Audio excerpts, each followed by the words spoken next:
വഴിയിലായ നേരത്തെ ഞാൻ ഊരണമെന്ന് വിചാരിച്ചതാ. ഒരു സാധനം വണ്ടിയിലിട്ട കാണൂല. 12-10 സ്പാൻഡ് അല്ലാതെങ്കിൽ ഇപ്പൊ വണ്ടി ഓടിച്ച് വീട്ടിൽ പോകാൻ. അതെങ്ങനാ പട്ടാപ്പകല് കർത്താവ് വരെ കട്ടിന്റെ അടി കിടക്കുന്ന കാലമാ. എന്നാ പിന്നെ ആ 12-10 സ്പാനർ കർത്താവിനോട് തന്നെ ചോദിച്ചാലെന്ത്? ചോദിച്ചാൽ തരുന്ന കർത്താവാണെന്ന് എനിക്കങ്ങനെ അറിയാം. കർത്താവിന് അങ്ങനെയൊന്നുമില്ല. 12-10 അല്ല 20-25 വരെ കർത്താവ് കൊടുക്കും. എങ്കിൽ പിന്നെ കർത്താവ് സോറി മത്തായി, 2 വണ്ടിക്കും കൂടി ഒരു സ്പാനർ പോരെ. അത് പിന്നെ ആ സ്പാനറിന് ഈ വണ്ടിയോട് താല്പര്യം ഉണ്ടെന്ന് എങ്ങനെ അറിയും? അത് ഈ വണ്ടി വിചാരിച്ചാലേ നടക്കൂ. അവസാനം ഈ വണ്ടി ഷെഡിൽ കയറ്റരുത്. അങ്ങനെ ഷെഡിൽ കയറിയ ഈ 2 വണ്ടി ഒരുമിച്ച് ഷെഡിൽ കയറും. എങ്കിൽ പിന്നെ ഉറപ്പ്. അയ്യോ. എന്നാ നമുക്ക് ആ സ്പാനറിന്റെ അടുത്തേക്ക് ചെല്ലാം. വാ. നീ ഇനി ഒന്നും പറയണ്ട കത്രി. നിനക്ക് എന്നോടുള്ള അത്രയും സ്നേഹം അന്തപ്പനോടില്ലെങ്കിലും കുറച്ചൊക്കെ സ്നേഹം ഇവനോടും ഉണ്ടെന്ന് എനിക്കറിയാം. ഞാൻ ആലോചിക്കുകയായിരുന്നു, ഇന്നത്തെ ഈ ജീവിത സൂചിക വെച്ച് നോക്കുമ്പോ നമുക്ക് രണ്ടാൾക്ക് മാത്രം ജീവിക്കാൻ പറ്റാത്തൊരവസ്ഥയാണ്. പ്രണയത്തെക്കാൾ വലുതാണ് വിശപ്പെന്ന് നന്നായിട്ട് അറിയാവുന്നവനാണ് ഈ മത്തായി. അതെ, വിശപ്പ് പടിവാതിലൂടെ കടന്നു വരുമ്പോ പ്രേമം ജനൽപ്പഴുതിലൂടെ ഓടിക്കളയുമെന്നാണ് മഹാനായ യാചകൻ ചക്രവർത്തി പറഞ്ഞിരിക്കുന്നത്. യാചകൻ ചക്രവർത്തിയല്ല, ഷാജഹാൻ ചക്രവർത്തി. അങ്ങേര് എന്നെ പറഞ്ഞിരിക്കുന്നത്. അതുകൊണ്ട് കത്രി എതിരൊന്നും പറയരുത്. ഞങ്ങളെ വിവാഹം കഴിക്കാൻ പൂർണ്ണ സമ്മതമാണെന്ന് ഈ കൈയടിച്ച് സമ്മതിക്കണം. അയ്യോ, ഒരു പെണ്ണെങ്ങനെ 2 പേരെ കല്യാണം കഴിക്കുന്നേ? പാഞ്ചാലിയായ സീത അർജുനനെ പോലിരിക്കുന്ന 5 ഭീമന്മാരെ ഒന്നിച്ച് കല്യാണം കഴിച്ച് താമസിച്ചു. സീതയല്ല, പാഞ്ചാലി. പാഞ്ചാലി എങ്കിൽ പാഞ്ചാലി. പിന്നെയാണോ മുരിങ്ങയ്ക്ക പോലിരിക്കുന്ന ഞങ്ങൾ 2 പേരും? ആ പാഞ്ചാലി എന്ത് ഭാഗ്യവതിയാ. ഒരു സാരി ചോദിച്ചാൽ 5 സാരി കിട്ടും. അയ്യോ, അവരെന്താവശ്യപ്പെട്ടാൽ 5 എണ്ണം വീതം കിട്ടും. ചതിച്ചോ? ഇനി 3 പേരെ കൂടി നമ്മൾ ഉണ്ടാക്കേണ്ടി വരുമോ? എന്തിന്? നമ്മൾ 2 പേര് പോരെ? 5 അല്ല 10 സാരി വേണമെങ്കിലും നമ്മൾ വാങ്ങിച്ചു കൊടുക്കും. ഈ വിവാഹത്തിന് സമ്മതിച്ചു ഒന്ന് പറ കത്രി. സമ്മതിച്ചു. അപ്പൊ എന്നാണ് നമ്മുടെ വിവാഹം?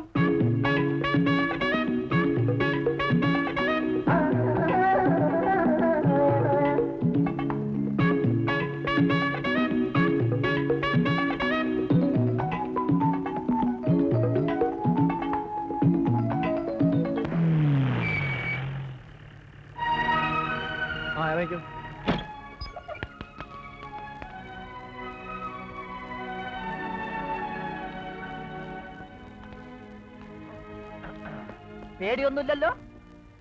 ഗർഭസത്യാഗ്രഹം സിന്ദാബാദ് ഞാൻ വിളിക്കുമ്പോൾ നിങ്ങൾ എല്ലാവരും ഏറ്റു വിളിക്കണം. ഗർഭസത്യാഗ്രഹോ? ആർക്കാണ് ഗർഭം? 10-20 കൊല്ലം മുമ്പുണ്ടായ ഗർഭം അല്ലേ? സോറി. നീ ഒന്നും മിണ്ടാതെ കൂടെ പോയച്ചാ മതി. അവിടെ ചെന്ന് അതും ഇതും പറഞ്ഞ കാര്യങ്ങൾ കുളവാക്കല്ലേ. വെരി കെയർഫുൾ ആയിട്ട് കാര്യങ്ങൾ വാച്ച് ചെയ്ത് ഞാൻ സൈലന്റ് ആയിട്ട് നിന്നോളാം. കമാൻ. ആനിക്കൊച്ചിന്റെ തന്ത താനാണെന്ന് കുട്ടപ്പായി മുതലാളി സമ്മതിച്ച പിന്നത്തെ കാര്യം അന്തപ്പനേറ്റ്. ലക്ഷക്കണക്കിന് സ്വത്തിന്റെ അവകാശിയാവാൻ പോവല്ലേ ആനിക്കൊച്ചി. ഇത് കണ്ട ഇനി ആനിക്കൊച്ചി താമസിക്കാൻ പോണ ഭവനമാണ് ഈ കാണുന്നത്. ചെല്ലി. അന്തപ്പം വരുന്നില്ലേ? അന്തപ്പൻ ഇവിടെ നിൽക്കാം. എന്തേലും കശപിശ അവിടെ ഉണ്ടായാലുണ്ടല്ല, അന്തപ്പ എന്നൊരു വിളി വിളിച്ചാ മതി. വിളിച്ച് തീരുന്നതിന് മുമ്പ് അന്തപ്പൻ അവിടെ എത്തി. ചെല്ലി. അല്ല,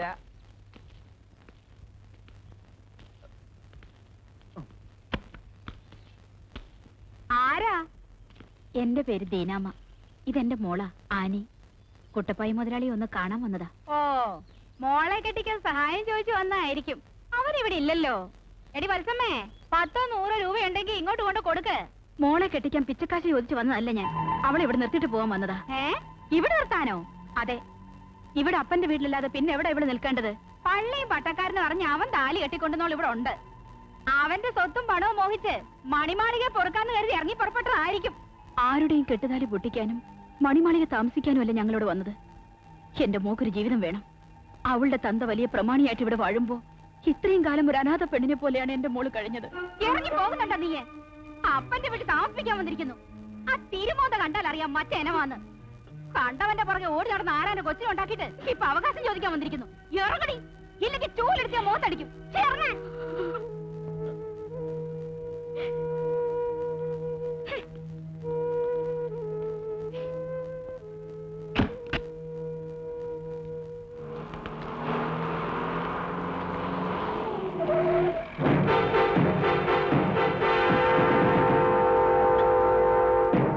നിന്നെ എന്നാത്തിനാ ഇങ്ങോട്ട് കെട്ടിയെടുത്തേ?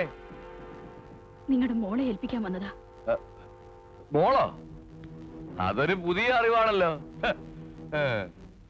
ഓ അത് ശരി, കാഞ്ഞിരപ്പള്ളിയിലെ സണ്ണി പൈതലിന്റെ പുതിയ നമ്പറാണല്ലേ? കൊള്ളാം.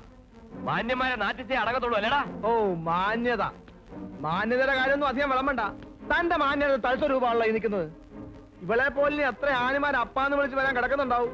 ഇവളെന്റെ മോളാന്ന് എന്നാ തെളിവ്? എടോ, തള്ള ചൂണ്ടിക്കാണിക്കുന്ന ഏത് കൊച്ചിനും തന്ത, അത് തന്നെ തെളിവ്. എന്നാ തെളിയിക്കടാ. പുതിയൊരു ഇറക്കുമതിയെ കൊണ്ട് വന്നിരിക്കുന്നു. നിങ്ങൾ വണ്ടി കയറി പോകല്ലേ.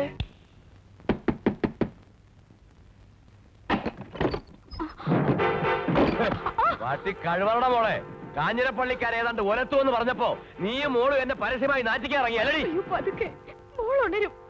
മിണ്ടിപ്പോകരുത്. കുട്ടപ്പായുടെ ഒരു മുഖം മാത്രമേ നീ കണ്ടിട്ടുള്ളൂ. 10-20 കൊല്ലം തന്തയില്ലാതെ വളർന്ന പൊന്നുമോക്ക് തന്ത ഉണ്ടാക്കാനോ അതോ പണം ഉണ്ടാക്കാനോ? എന്താണ് ഇതിന്റെ ഉദ്ദേശം? അവന്മാരുടെ കൂടെ നിന്ന് കളി തുടരാനാണ് ഭാവമെങ്കിൽ താമസിയാതെ കോലഞ്ചേരി പുഴയിൽ 2 ശവം കൂടെ ഒഴുകും. മാനഹാനി മൂലം ആത്മഹത്യ ചെയ്ത അമ്മയും മോളും എന്ന് പോലീസ് മഹസറും എഴുതും. മനസ്സിലായോടി?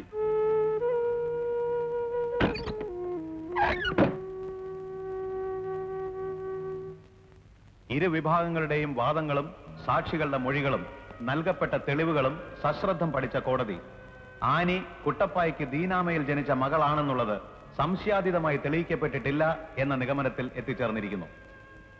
ഇതിന്റെ അടിസ്ഥാനത്തിൽ ഈ മെയിന്റനൻസ് കേസ് നിലനിൽക്കുന്നതല്ല എന്ന് കോടതിക്ക് ബോധ്യം വന്നിരിക്കുന്നു. Hence the case is dismissed. എന്ത് പറ്റി കാഞ്ഞിരപ്പള്ളിക്കാരൻ പൈതൽ? ഹലോ, കാണാം.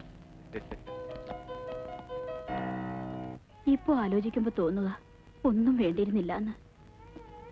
നമുക്കിവിടം വിട്ട് എങ്ങോട്ടെങ്കിലും പോകാൻ പറ്റി. പുറത്തേക്ക് ഇറങ്ങിയാൽ ആളുകളുടെ ഒരുതരം നോട്ടവും സംസാരവും. എവിടെ പോയാലും നിനക്ക് അമ്മയോടുള്ള ദേഷ്യം ഇല്ലാണ്ടാവുമോ? മകളുടെ മുഖത്ത് കരിവാരി തേച്ച ഒരമ്മ.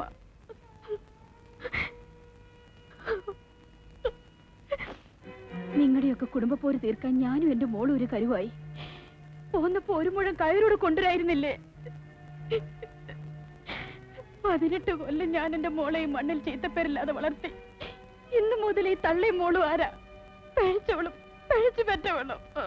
എനിക്കൊരു തെറ്റ് പറ്റി, ക്ഷമിക്കണമെന്ന് ഞാൻ പറയില്ല. പക്ഷേ നിങ്ങൾ എന്തു പറഞ്ഞാലും എനിക്ക് പൊറുക്കാൻ പറ്റില്ല. അത്രയ്ക്ക് അറുപ്പും വെറുപ്പുമാണ് കാഞ്ഞിരപ്പള്ളിക്കാരുടെ എനിക്ക്. കല്ലൂക്കാരന്മാരെന്റെ ജീവിതം തകർത്തപ്പോ നിങ്ങൾ ചവിട്ടി തേച്ചത് എന്റെ കുഞ്ഞിന്റെ ജീവിതമാണ്. നിങ്ങൾ എന്തോ ജീവിതം തേച്ചെന്നേ പറയുന്നേ? കൊണ്ട് കേസ് കൊടു. അല്ല പിന്നെ എനിക്കിതിൽ കൂടുതൽ ഭംഗിയായ ഭാഷയിൽ ക്ഷമ പറയാൻ അറിയില്ല. എത്ര നിസ്സാരെ സണ്ണിച്ചിന് പറഞ്ഞൊഴിയാൻ കഴിഞ്ഞു. ഇനി ഈ തള്ളയ്ക്ക് മോൾക്ക് എന്തുണ്ട് പ്രതീക്ഷിക്കാനെന്ന് ഒരു വട്ടമെങ്കിലും ചിന്തിച്ചിരുന്നെങ്കിൽ ഇങ്ങനെ പറയില്ലായിരുന്നു. ഇടമജി, സന്നിച്ച നേരിട്ട് കാണിച്ചിട്ടില്ല, ഇനിയോട്ട് കാണിക്കുകയില്ല. കല്ലൂക്കാരന്മാർക്കിട്ട് വെടിപൊട്ടിക്കണമെന്ന് കൂടെ കരുതിയാ നിങ്ങളെ കോടതി കയറ്റിയത്. അതിലൂടെ നിങ്ങൾക്കൊരു ജീവിതം ഉണ്ടാവട്ടെ എന്ന് ആഗ്രഹിച്ചു. പക്ഷേ ആ കണക്ക് തെറ്റിയപ്പോ മനസ്സ് വേദനിച്ചത് നിങ്ങളെ മാത്രമല്ല, ഞാൻ മൂലം ആരും കരയുന്നത് എനിക്കിഷ്ടമല്ല. അനി, ഇതൊരു ഔദാര്യവാക്കല്ല. നിനക്കിഷ്ടമാണെങ്കിൽ ഈ നിമിഷം മുതൽ നീ എന്റെ പെണ്ണ. നാട്ടുകാരുടെ മുമ്പിൽ ദുഷ്പേരുകാരിയായ നിന്നെ ഞാൻ കിട്ടും.